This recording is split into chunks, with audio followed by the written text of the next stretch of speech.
মানে এমন বদলাইছে। আগে মুরগি শুনছি ফজরের আজানের পরে ডাকছে, এরপর আর ডাক দিছে না। আমার বাড়ির লোক মুরগি পাললে এটা সোয়াল নাই বিয়াল নাই হুদু দিটা হ্যাঁ, এটা তো আর বুঝলাম না। এই যে টাকার বার তো আমার জীবনে পাইছি না। মানুষ কিতা দিব বলে এই বেড়া দিতে ভালো বিটু করতে হলো বলে মুরগাটা হ্যাঁ ঘটনা কি। যাই হোক কর্মী তো ডাক দিছে না, কোন সময় দেশি রুটি নাই। এলাকার এক বাতিজের বিয়া, 3-4 দিন ধরে জ্বরে শরীরেতে বোধহয় একবার 1.5 কেজি 2 কেজি করে পানি পাই। এমন জ্বর অবশ্য মশা কামড়া এমন জ্বর করছে।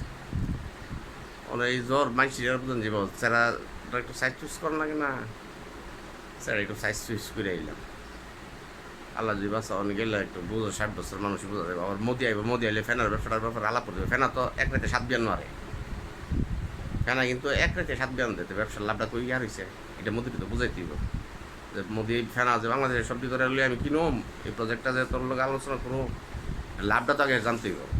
ফেরা তো এক রাতে 7 বিয়ান দেয়, এবার চিন্তা করুন এক রাতে যদি 7 বিয়ান দেয় তো 7 ডাবল লাভ নেই।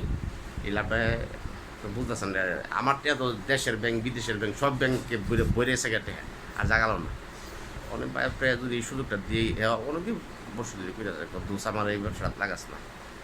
আমি চাইছি ঠিক আছে আমি তোর ফ্যানের ব্যবসা লাগাম। হ্যাঁ 7 বিয়ানের হিসাবটা পাইছে দিক বারবার আমার রিকোয়েস্ট করতেছে, এবার দিয়ে দেবো।